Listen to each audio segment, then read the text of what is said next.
So, I've run into a problem, which is that I added an extra layer of hose, or another run of hose, and the inside of the hose that I added seems to be full of algae, so it's plugging up my sprinklers.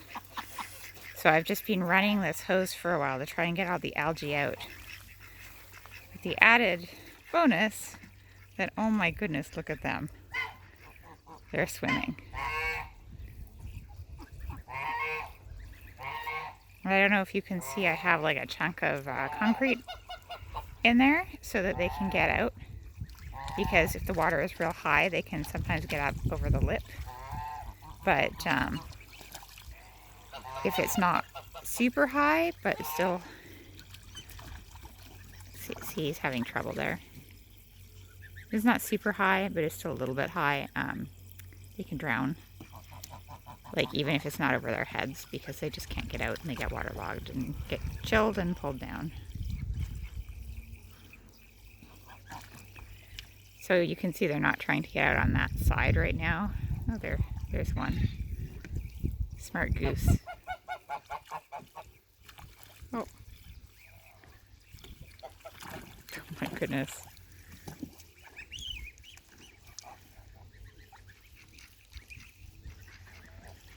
Pretty cute.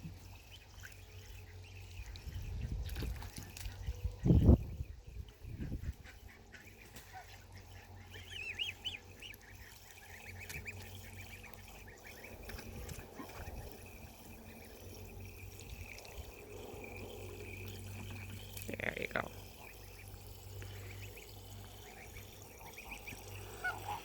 And they develop waterproofing by being in the water.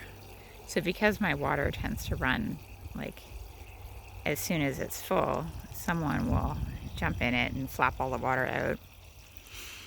It means that the goslings haven't been floating around that much. So they're a little bit waterproof, but not super waterproof. Whereas the ones that you see like on the beach or on a pond, they've been in water since day one. So they've been evolving their waterproofing or strengthening their waterproofing. So they only have it if they use it. And if you get a bird, a waterfowl that hasn't been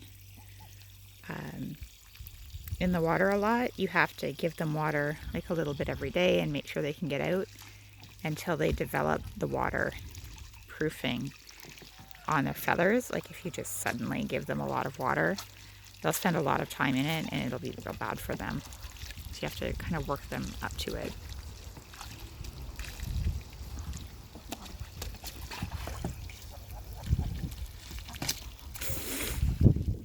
That's Papa Goose. He decided that he wanted to come over here instead of protecting the goslings and take a nice quick bath. Whoa!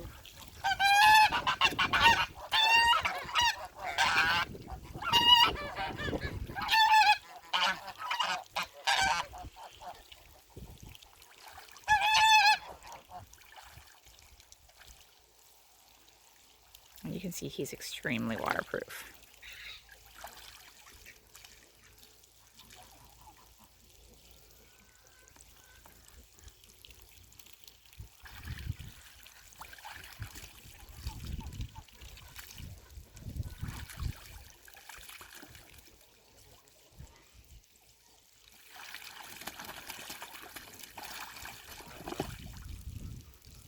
Oh, he just knocked that hose out.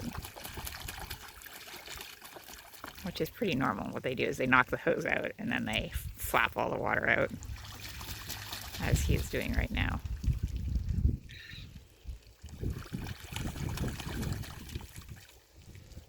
Geese would be an excellent sprinkler if they didn't feed the garden.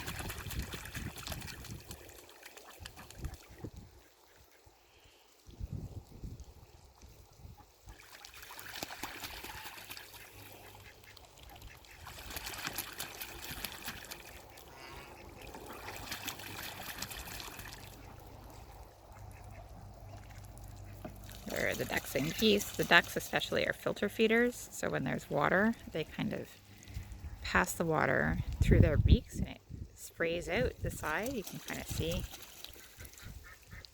And so they're eating, they're filtering stuff out of that water. I dig these holes. Hey duck, do you mind if we can look at your hole that you've dug?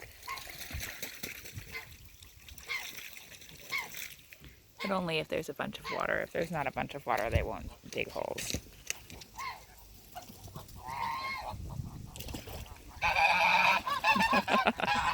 Papa Goose has done his shower, and he's showing off for everyone.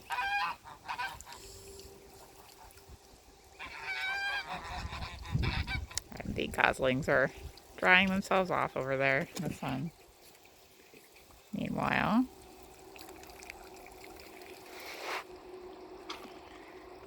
more showering there, more bathing there. That's the Chinese gander. He probably needs a name, honestly. Because he's a sweetheart and he's definitely staying for a long time.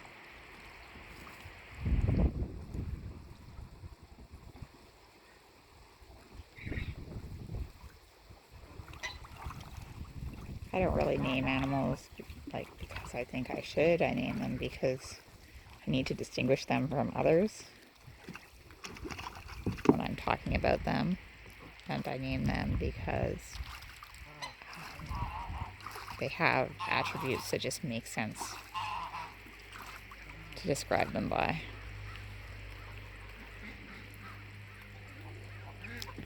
But brown Chinese gander is quite a mouthful. Hey.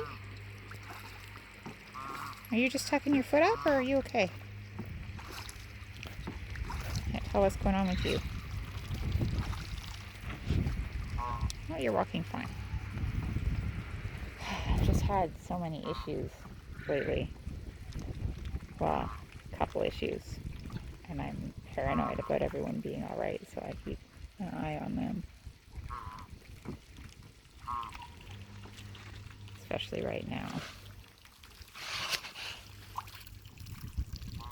You can see we have some more geese coming, because they would probably also like to bathe.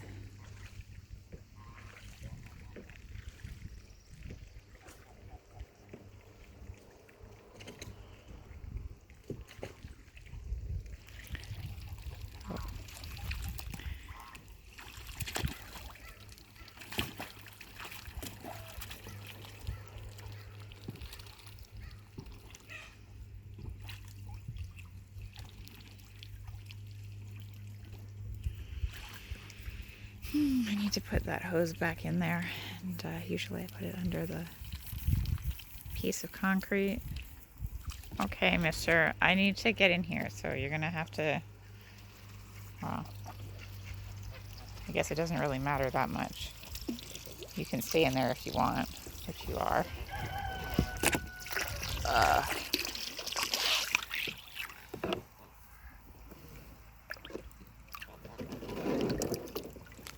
Obviously that needs to be close enough to the edge that they can actually step on the brick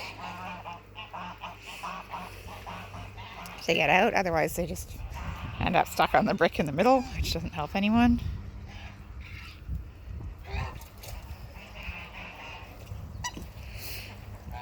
The geese are in the berry patch.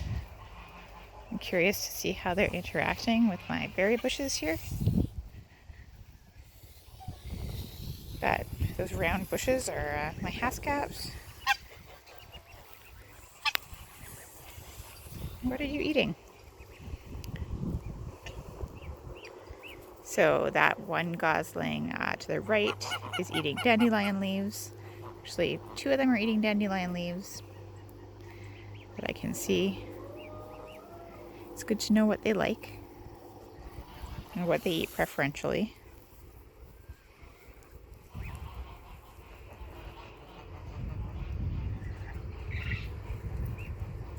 That was some plantain, I think. Oh, dandelion, dandelion.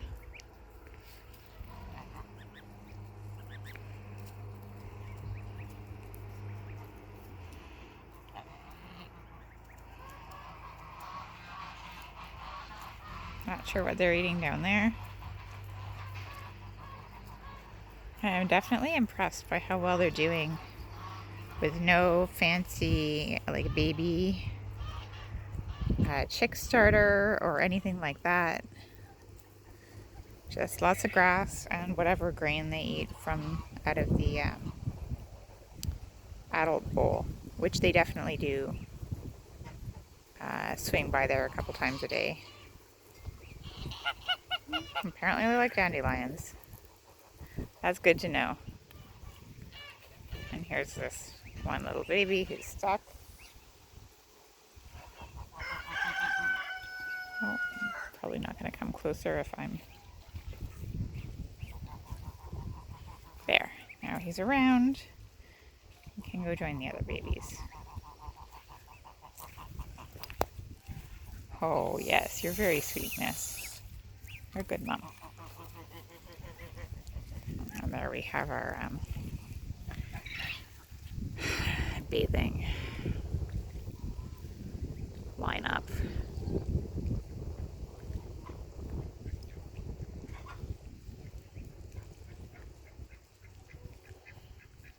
Ah, geese.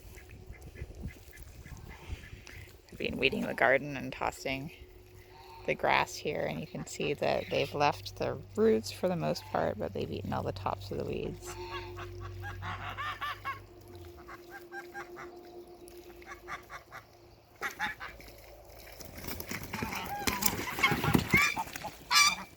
Hey, hey.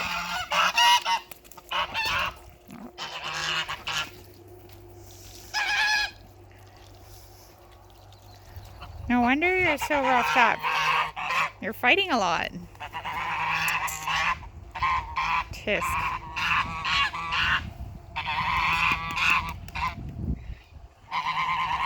One of the reasons I can have so many geese is that Thea will come and break up fights, which I deeply, deeply appreciate.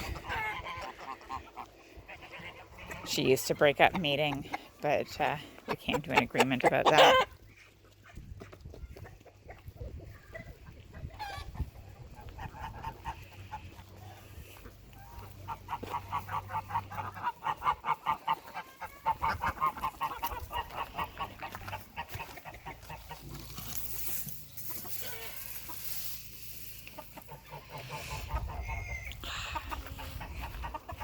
Just gotta know where they lay.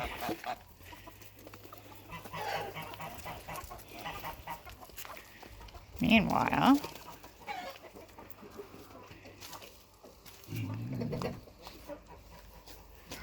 she's still in there.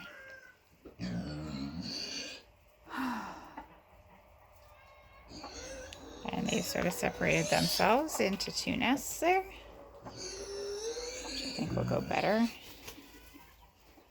We'll see. We'll see how many they hatch.